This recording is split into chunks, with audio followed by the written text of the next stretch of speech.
Alrighty. Welcome back to another episode of the BerryTalks podcast series. For today's episode, I have a special guest right here with me, Landon Painter. And Landon, would you like to introduce yourself? All right. I'm Landon Painter. I'm a junior here at Berry College, and I play on the men's golf team. Yes, sir. Go right here on the golf course. Alright, so I kind of want to get started. Start you off with this first question. I've asked majority of people this question. So how did you decide to come to Berry and just play golf? All right, so my mom and grandparents both came to Berry. Okay. And I don't know if you knew that. And when going through the recruiting process, I really did not want to go to Berry.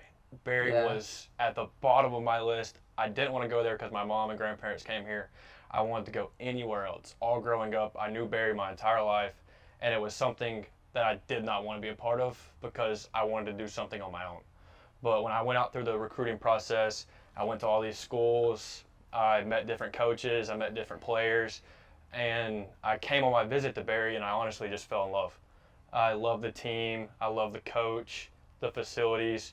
I'm close to home, but I'm still far away to a certain extent where I don't have to go home, and I never go home. And that's when I just decided to come to Berry as a school. I always knew I wanted to play college golf. College golf was something that was going to happen no matter what. Yeah. And Berry found out to be the perfect fit for me. Okay. Did you have any other colleges that reached out to you, or was Berry kind of that one choice? So I had the LaGrange College, which is another D3 school in South Georgia. And then I also had a preferred walk-on offer at UTC. Wow. Okay. Yeah. Mm-hmm. That's great. Yeah. Yeah. So kind of starting into your freshman year, you want to explain so there's essentially top 5 spots for the travel team that you go to. Yeah. You kind of want to explain how you were your freshman year and just kind of coming up freshman sophomore year. Yeah. So freshman year we got to school. I had my roommate at the time was a golfer as well, freshman. We had a really good group of freshman guys during the time, and I loved it. And then we started immediately right when we got to school.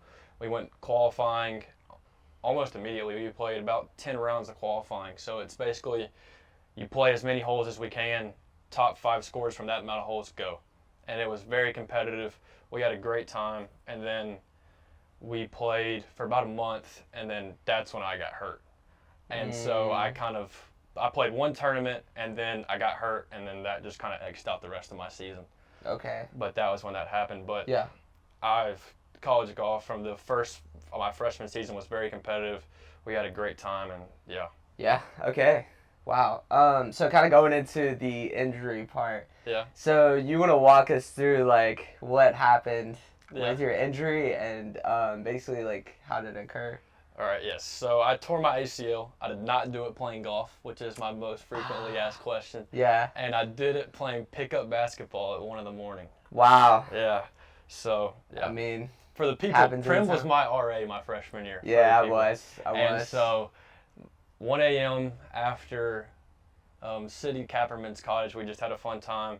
Really nothing, just kind of hanging out with the guys. And then we came and played pickup basketball with a speaker like we did almost every night for the month of my freshman year. And then I kind of planted my foot and twisted, and my knee just blew out, and I went straight to the ground. I knew something had torn, but I wasn't really sure what it was. And we didn't know what to do. I kind of got up. I tried to walk, couldn't walk. And then my friend Connor, I got in his car. He drove me to the ER. I went to the emergency room. I went back there. They did a couple x-rays. They gave me crutches. And then I didn't walk out, I crutched out of the ER room. But one of the biggest things for me during that night, which looking back I can now see, is when it was 3 in the morning in the emergency room and I walked out, I had 6 people waiting for me in that emergency room. And in that moment, I knew that Berry College was the place for me. And I found a group of people that I couldn't have found anywhere else, and I knew those were true friends. Yeah. That's great, dude. Especially after getting injured like that, it's having a core support group right there, even your freshman year, which is crazy. Yeah. But, yeah, so, what kind of went through your mind when you kind of had that realization, like, dang, like I'm injured now, like I'm gonna be out for essentially a year. Right. Yeah. So, yeah. So what went through my mind first was obviously golf, because golf had been my life from that point. As far as I can remember, I have been playing golf. Mm-hmm. My dad played golf in college. My brother played golf in college. And golf was who I was. That's what my identity was in at the time. So my world just crumbled. Yeah. And it's a sad thing to say, but it did. And that's not where my identity should have been, but that's where it was. And so that's what all I thought about was, I'm not going to be able to play golf. I really wasn't even thinking about walking. I just wanted to play golf. I mean, you were a freshman, so like obviously coming to a college to play golf, literally like what you want to do, and then that just being crushed like that, that definitely sucks. So I'm sorry to hear that, but yeah. You kind of want to explain more on that, like? Yeah. So just about the injury. Yeah. Okay. Yeah. So the first thing that happened was the next morning I woke up, and that was the nice thing about being close to home was my parents were there to pick me up. So when I woke up the next morning, my parents helped me down the stairs. Then I drove back home, and we went to go see my doctors back home, and we got an MRI, and they found out that basically everything in my knee was torn. And my ACL was completely torn, MCL and LCL were partially torn, meniscus was completely torn, and then I had the choice to either get ACL surgery while at school or to just wait. And I decided to just wait until December because of my meniscus tear. So with a meniscus tear, I was non-weight bearing for 6 weeks. And I really did not want to do that while at school because I would have needed someone to help me around, help me to do just like basic things. So that was the big thing for me. And then I also got moved. So like I said, you were my RA for a little bit. For about a month and some change. Yeah, and then I was moved to Deerfield where I had a single. Which when I tell everyone I had a single, they're like, how'd you get a single at Deerfield your freshman year? I would have given anything to be in that dorm with Jay the entire year. It felt like I was honestly in like a prison cell because I couldn't leave. I didn't really know anyone in my hall. Yeah, I remember seeing you like post ACL tear, and you just seemed like devastated, dude. Like it was just hard to see, just everything getting stripped like that. So, what was like the hardest part of the recovery process for you? The hardest part was for sure the mental state. Mental, okay. Because physical, I feel like, growing up in the South, my dad, you embarrass on yourself that you can do it as hard as you want. You push yourself, even if there's pain, you keep going.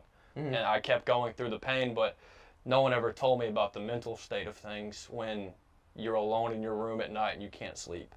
And when you go back and you crutch back and you're ripped from the sport you love, you're ripped from the friends that you just made, and you're not able to even do regular exercise things. Like I'm not able to walk, I'm not able to run, I'm not able to do things that are my stress relievers.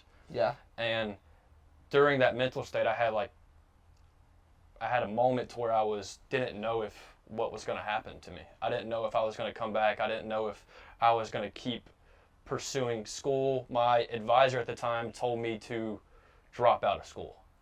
My advisor told me you should stop school and you should pick it up when you're fully recovered. I looked at my dad and I was like, I'm not doing that. Yeah. I'm not going to be the kid that drops out of school because he gets injured. And it was the hardest thing because it felt like this was so hard to come back from, but I knew it had been done before and I knew I could do it. Right. I feel like definitely, and that kind of adds to your identity too, like with not just being golf, Once you get injured, you can find a different way to, live and be happy as well. Right. But yeah, so were there any moments like you doubted yourself that you'd return after being injured? There were a couple moments when I doubted myself so I started my PT back home in Dalton. And there was a zero gravity treadmill, which was very nice, but while walking on it, you're like, I can't even walk. And I came to a moment to when I got off of it and I took those very first steps, partial weight bearing with my crutches, and I was like, I remember the small chance in my mind that I might not be back to who I was before. And what I told myself was, I'm not going to be the same person, but I can be a better version of myself because of this. Okay. And that was the approach I took from it. Okay. Yeah, so did you, like, so, like, obviously you kind of struggled to figure out if you were going to come back, but even, like, now, do you think you are where you were, like, pre-injury? So I would say strength-wise, no. Okay. The person I am a way better person I am now than I was before my injury. Okay, that's definitely good. That's what you want to hear. I can tell you why, and it's because of all of the mental stuff I went through. Yeah. So having my own dorm, being isolated from my friends, and honestly being depressed, and you don't know what you're going to do. My school was horrible. My grades were so bad. I went from being like a straight A student to like just being happy to get a B. Yeah. Because I couldn't sleep at night. I didn't even know who I was because golf was gone from me. And I either had a choice, so preface, I am a religious person. I had a choice to either believe something, and I was like, why did God tear my ACL? This is what I love. This is what I do. Mm-hmm. And I just took the approach of pursuing my faith and understanding why I believe what I believe. And I wanted to understand that, like, these are the stories I've heard growing up, and I want to understand why this is true and why I should live my life. The reason I preface this, importantly, because this is what made me from the person I was my freshman year before I had any injury to the person I am now. Bless you. Yeah. Yes, and Okay. through that faith, through that trial I went through, it was a true test of what I believed and a true test of who I was. Yeah. And looking back, I can see that that wasn't something that I would wish upon anyone, but it was something I needed more than anything. Right. I needed something to get my identity out of my sport. I needed something to throw a curveball in my life because I needed to have a rock outside of what I do is who I am. Yeah. And becoming a true Christian in my eyes, without that injury, I would not be the person I am today. Okay. Mm-hmm. So that definitely, yeah. Yeah. So it's more, I've noticed it's more of the mental side that For sure. you definitely struggled with and that you're doing a lot better with now, and you've become like such a better person through that For sure. injury, and yeah, that's really great. So like, who kind of like helped you like keep yourself like grounded throughout this injury and like kind of motivated you as well? So I would obviously say my core group of friends that I had at the time. Yeah. And they were still really my really good friends. All of my teammates, my friends outside of the team, and they just kept me grounded. I'm a really faith-based guy. They kept me grounded in my faith, and they kept me grounded in making the best day I could. In a sense of not thinking that I can't walk, I can't do this. I can still crutch. Let me make the most of this day. Yeah. And that was my goal every single day, was to just make the most of it. And when I kept thinking so far in the future and everything, that was when I became depressed about something I couldn't do. Right. But by keeping myself centered with my friends like Jay, Connor, Alec, Garrett, Joe, all of those people kept me grounded, motivated me, they supported me. The things they did that they probably don't even realize that they did helped me more than anything. Collier invited me to all the French stuff that we did. Yeah. You were I always remember there that. too. Yeah, bro. It was For sure. It was a hard time, but having you, Collier, Joe, Jay, everyone around. Just having a support core group. Having a support core group, that was the main thing for me. Having those true friends that were like there when I walked out of the emergency room, like those friends I knew I will have for life. Yeah. And that's when I knew like Berry was the place for me, and it gave me a sense of relief that I made the right decision by coming here. Yeah. And those friends helped me through everything. They kept me, like you said, grounded in what I believe. They kept me motivated because I couldn't sleep. Right. Every time I moved in the night, my knee would have a sharp pain and wake me up. I had to take painkillers to go to sleep. I had to drink energy drinks to stay awake, and it was rough. But you, Collier, Joe, Jay, Connor, all of y'all got me through it more than probably you would ever know. Yeah. Yeah. I'm glad we were able to help you on that. Yeah. I feel like the biggest thing was like we definitely tried to get your mind off of it. Yeah. That's like the biggest thing in helping like someone who's like really injured. Yeah. I've had it like with my experiences of injury back in like high school. Obviously not now anymore. But you know, I'm retired. But yeah. So, yeah, I'm glad we were able to help you through that. Yeah.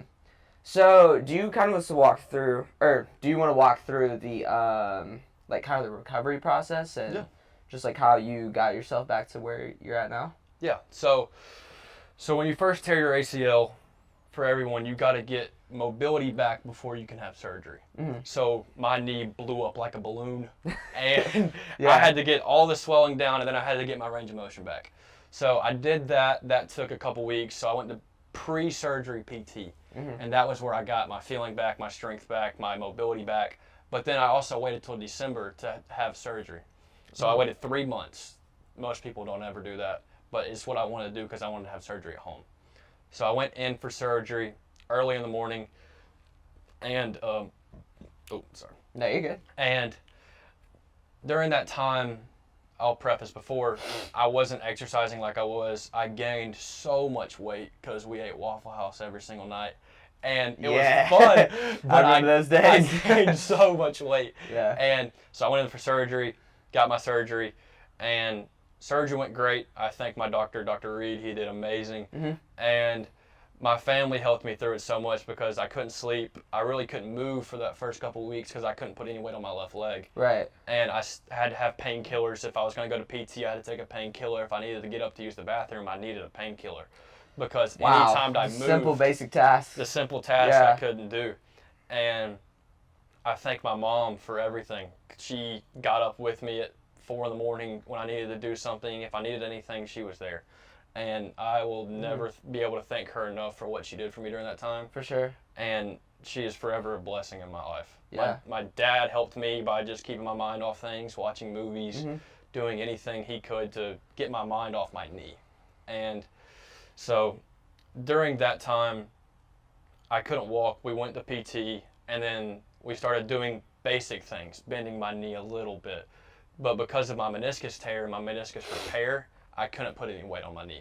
Okay. So I was 6 weeks non-weight bearing, but because of the facility where I went back home, they had a zero gravity treadmill, which basically gives you the ability to walk before I was cleared to walk, in a sense that it wasn't all of my body weight on my feet. Right. So it kind of like you get into this little machine, it blows up like a balloon, and you're kind of just floating, but in the air, walking a little bit. Yeah. So that was really nice to have. I'm blessed to be able to do PT there. Yeah. And then I came here. I moved back in my dorm, which was like a jail cell. I still couldn't walk whenever I got here. I don't know if you remember that. Yeah. And then I got a fact staff sticker, which was nice because there's fact staff everywhere here. And and I was able to park, but still I couldn't sleep. I couldn't do basic things. Whenever I had to go to the shower, I was hopping on one leg to get to the shower. Yeah. And basic little things like putting socks on and shoes on was hard. And I don't take anything for a grain of salt now. Like, it's a blessing to get up and walk. So I went to classes. My grades were not good, but I made sure to put forth all the effort I could. Yeah. I went to PT. PT was my main focus because I wanted to get back. You wanted to get back into golf? I wanted to get back. Of course. I just wanted to get back to normal life things. Yeah. I wanted to get back to being able to work out, being able to run, being able to be with the guys, being able to play the sport I love. And it was a slow recovery process. You do like a BFR, which is blood flow restriction. It basically stops the blood here to give you a big pump in your leg. So I needed to get my quad firing again. And once I finally got that, then I was able to walk. Barely. Like, I was able to walk with crutches. Okay. And then I transitioned to be able to walk without crutches and with a brace. And then I transitioned to be able to walk without a brace. And then after a few weeks, you get to be able to jump again.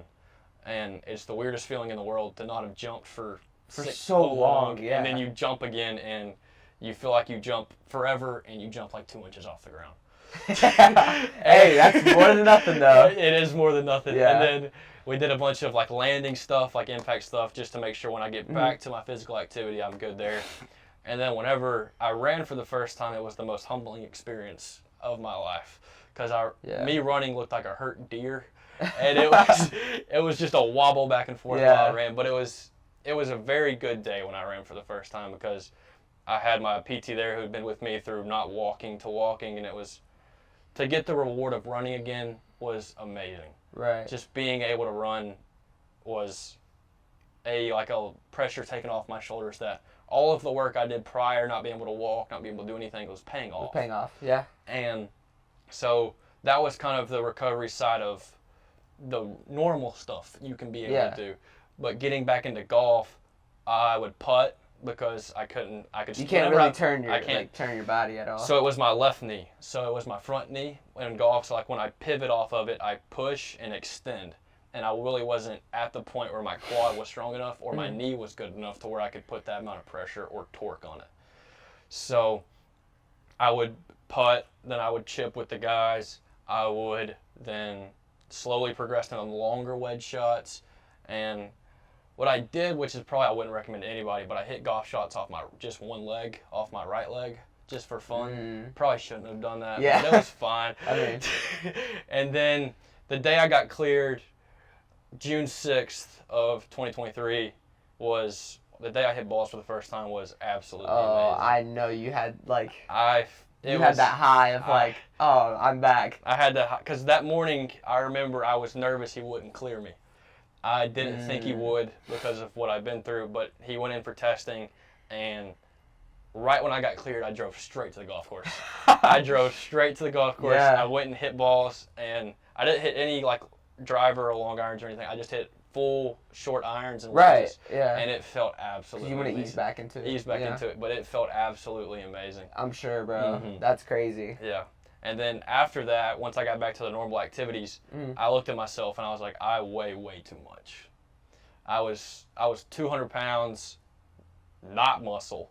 And after that, I got back in the gym. I started tracking everything I eat. And then over a course of getting active again, I just kind of naturally went back to my body weight. And going from not being able to walking to being a big guy, the biggest I've ever been in my life, going to playing golf, to be able to exercise, to eating healthy, to doing everything I needed to do for my body, I was feeling the best I'd ever felt in my entire life. Yeah. And I knew that once I saw myself and how I felt after everything, that I was a better person then than I was before my injury. Wow. Okay. Yeah, that's definitely a story right there. Going from absolutely being your ACL just being shattered to being the best person you've ever have, mentally and just physically as well, getting back into your eating healthy and stuff like that. So that's huge. Yeah, that's huge for sure. Kind of going into post injury, coming back into the game. Yeah. You kind of shared your first day right after being cleared when you came back. So you kind of want to go more in depth with just getting back onto the course for the first time post injury. So I got back onto the course for the first time, and I played the very next day. Okay. Doctors, he said, you're good, ease into it, and I played the very next day. I just wanted to play so bad, and I knew that nothing would tear my knee, but I knew there would be pain. Yeah. But I knew the pain was good in a sense that I had to have it to almost push through that wall of being able to play again. So the day I played, I couldn't tell you what I shot. It was bad. But all I could think about was finishing 18 holes. Yeah. That's all I wanted to do. And I finished, and I was so happy. Yeah. And I remember after that, I booked a tournament. And I signed up for a Georgia State A&M qualifier. I went and played 2 weeks later. And I remember I had a 7-iron in my hand with a cane walking down the fairway. But I was I don't care. I am finishing this round. Yeah. And I took more ibuprofen than I should have, but I was going to finish. And there wasn't anything going to stop me from completing this round. It didn't matter what I shot, and I finished the round, barely being able to really walk. I had to sit in my car for a minute before I drove home, but I was just grateful to be able to play again. It changed my entire perspective on golf because I was more worried about how I shot, how I performed, how I was doing on the course, what other people thought of me while I was out there, to just being, I am so blessed that I get to play golf again. I am so happy I get to play golf again. Right. I just want to be out there to have a good time. Yeah. And that was what I missed most. But then it got to the competition part, and I was happy to compete again. Yeah. That's all I wanted to do was compete again. And dude, that's great. just changing my perspective with more of a sense of gratitude with my sport made it so much more enjoyable for me. Yeah.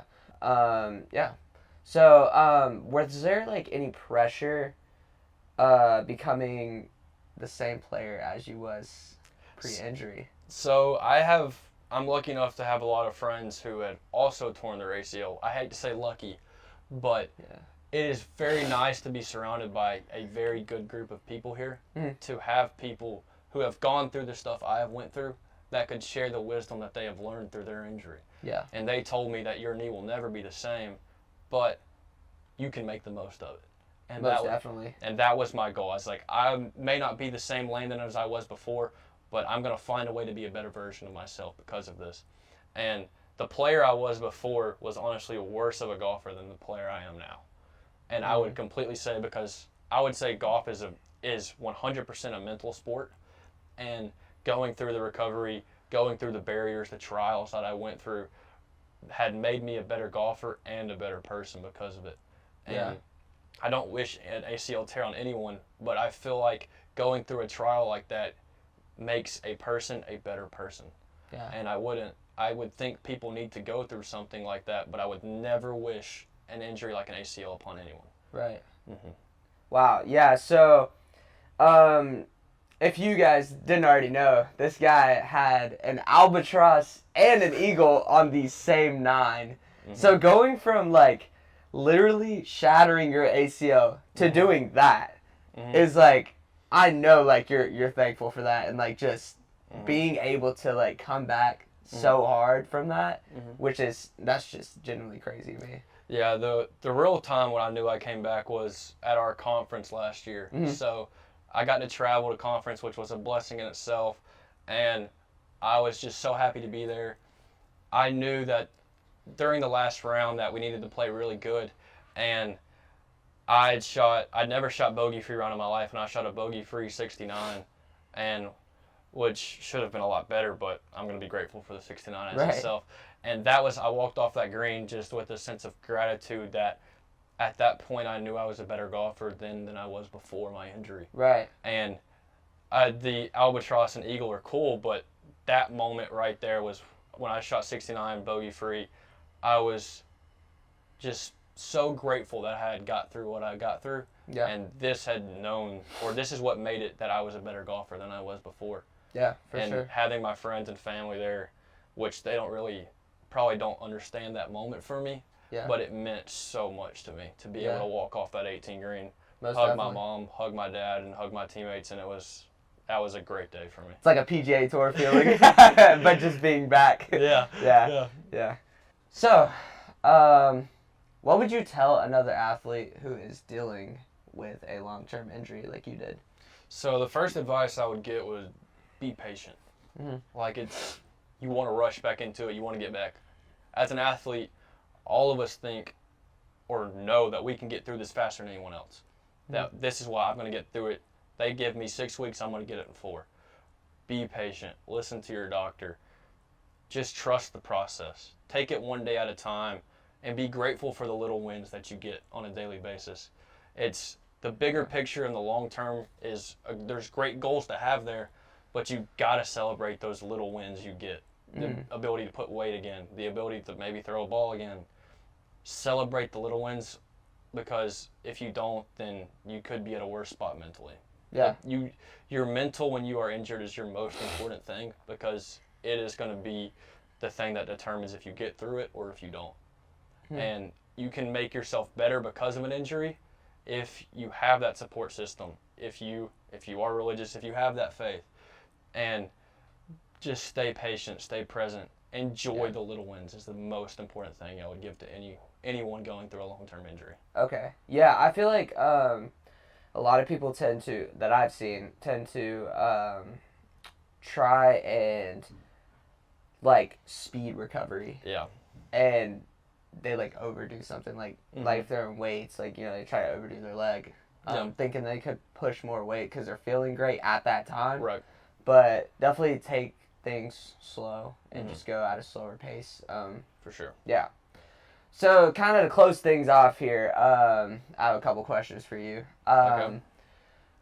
If you had one word to describe your golf journey, what would it be?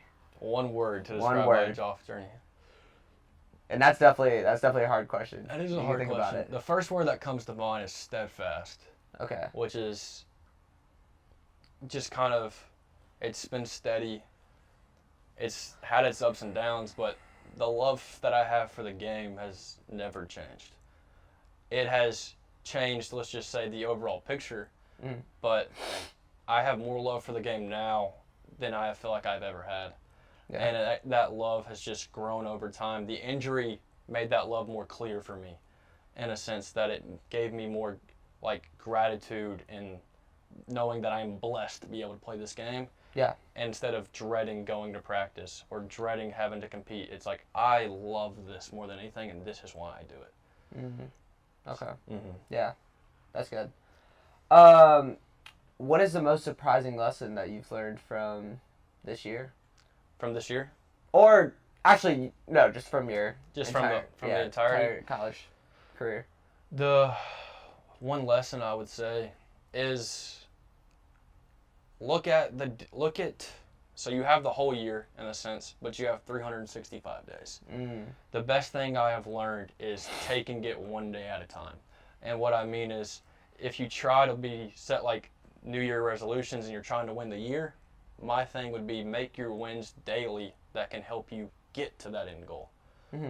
And control those wins are the things that you can control. Those are the wins, the things you can control. Yeah. Waking up on your first alarm, going to work out, reading your Bible, talking to friends, caring for people, checking on people. Yeah. Little wins every single day would be the biggest thing I have learned throughout my entire injury time at Berry. Setting goals every single day that you can achieve will make you a much better person, and you will achieve those end goals faster than you think if you set daily goals. Okay, yeah. I feel like setting goals is like the best way to do that. And like me personally, like I try to do the same. Like just stay grounded with people, you know, like have that support system. And this is like not just like even like with an ACL tear. This is like anything, like like mentally, like if you're struggling in school or you know you're just not having the best of days. Yeah, just kind of use your friends and family support. And just take the little wins for sure. So the final question. So what's next for you in terms of golf and off the course as well? So what's next for me in terms of golf first is that pictures I'm just going to keep playing the game I love. Yeah. I'm going to keep trying to become the best golfer I can be. And the ideal of comparison is a thief of joy is something I really believe in. Yeah. Is compare yourself to the person you were yesterday, not to someone else. And I'm just going to try to become the best golfer Landon can be. Right. And then if I believe I've achieved that, then I will be satisfied. It's not me trying, if that ends up being the best golfer in the world, if that ends up being a good golfer at a local club, I'm happy either way. Yeah. As long as I know that I've become the best version of myself, then that's what I'm satisfied with. Okay. Off the course, I'm going to continue to pursue my faith, learn and grow in that aspect, and I'm also just going to continue to enjoy the time I have left with my friends. Like you as well being a senior. All my other friends. A month left. All my other friends being a senior. It's just I want to cherish these moments while I have them. Right. I want to understand I'm in the good old days before I leave them. And that's good. I just want to make memories that'll last me a lifetime. And friends like you and friends like Joe and friends like Holland, like the seniors I have with me right now are friends that I'm going to cherish for eternity. Right. And I'm for sure gratefully blessed. Right back at you too. Thank you, man. Yeah. And I just want to enjoy the time I have. So that's me on the course and off the course right now. Okay. Yeah, so building that, especially for me now, like being a senior, I just want to keep that community, you know? I just want to keep having that community and like just kind of grow with that. Even outside, like even after I graduate, you know, keep in touch with everyone. And I plan on doing that as well. So but yeah, so I appreciate you being on this podcast episode with me. If you haven't already, be sure to go check out the previous episodes that I've already done. For instance, I've done my first group podcast like a week ago. So be sure to check that out. And yeah, so. Do you have anything else you want to say? Or you? to say is just enjoy the time while you have it. Mm. Cherish the days, cherish the friends, and Jesus loves you. Yes, sir. Alrighty, well, I appreciate you guys watching. Be sure to like and subscribe, and yeah, thank you so much.